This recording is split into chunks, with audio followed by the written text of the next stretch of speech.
আমাদের জ্বালানির কোনো সংকট ইনশাল্লাহ এখন পর্যন্ত নেই। পাম্প গেলে তেল পাই না, 3টা পাম্প আছে, একটা পাম্প খালি তেল দেয়।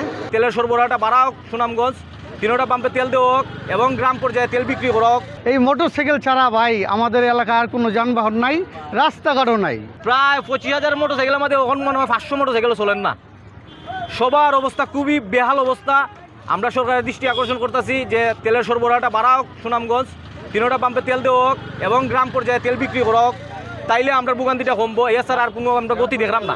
এই মোটরসাইকেল ছাড়া ভাই আমাদের এলাকার কোনো যানবাহন নাই, রাস্তাঘাটও নাই। এটা ওনারা জানে, আমাদের মাননীয় মন্ত্রী মহোদয়, হ্যাঁ, এমপি সাহেব, ওনারা সবাই জানে। তারপরও ওনারা যদি আমাদের এই এলাকার জন্য একটু দৃষ্টি দেয় আর আমরা এই তেলটা পাই, তাহলে তো ভাই আমরা গরিব মানুষ মনে করেন কাজ করে ভাত খাইতে পারবো। পাম্প গেলে তেল পাই না, 3টা পাম্প আছে, একটা পাম্প খালি তেল দেয়। তাও আবার 2 ঘন্টা 3 ঘন্টা দাঁড়ায় থেকে 300 টাকার তেল নিয়ে আসি, নিয়ে আসলে 1 গুরান দিলেই তেল শেষ হয়ে যায়। তারপরে তো আর তেল পাই না কোনো আমি। পুলিশে ডিস্টার্ব করে, পুলিশে আমরা দেয় না, দেন লওয়ার লাগি কন্টেস্ট দেয় নাই। কন্টেস্টে 3,000 4,000 5,000 টাকা করলে মামলা দেয়। এই কারণে আমরা ডরা যাই না, আমরা এইভাবে বসে থাকি।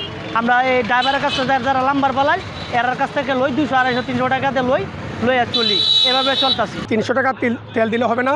আমি যেহেতু আগে 120 টাকা তেল ছিল অকটেন, এখন বর্তমানে বাড়িয়ে 140 টাকা দেওয়া হচ্ছে। তাই আমি চাই মাননীয় প্রধানমন্ত্রীর কাছে আমাদের যতটুকু তেল প্রয়োজন আমরা ততটুকুই তেল আমরা চাই। আমাদের জ্বালানির কোনো সংকট ইনশাল্লাহ এখন পর্যন্ত নেই। এরপরও বিপিসির সাথে প্রতিদিন আমাদের এডিএম সাহেব মিটিং থাকে, সুতরাং সেখানেও তারা বলে দিয়েছে যদি কোনো রকমের জ্বালানি চাহিদা নতুন করে আমাদের দরকার হয় তাহলে তারা বিপিসি রেডি আছে সেই জ্বালানি প্রোভাইড করার জন্য, জ্বালানি সরবরাহ করার জন্য রেডি আছে। আমাদের এডিএম সাহেবকে আমরা একটি করে নিয়েছি। বাস্তবতা হলো এই কিউটিউ গুলো তো মোটরসাইকেল পার্টিগুলোই বেশি করে। সেটার জন্য আমরা কিন্তু যেটা করেছি, মোটরসাইকেলে কাগজ নাই সেগুলোর জন্য বেশ কিছু ড্রাইভও দিয়েছি এবং আমাদের এই থানাগুলো ট্রাফিক ডিভিশনের বাইরে আটক আদেশ দিতে পারে না জন্য তাদেরকে টো স্লিপও পাঠিয়ে দিয়েছি। সেগুলো করা হচ্ছে, আমরা হয়তো ওগুলোই একটু করবো।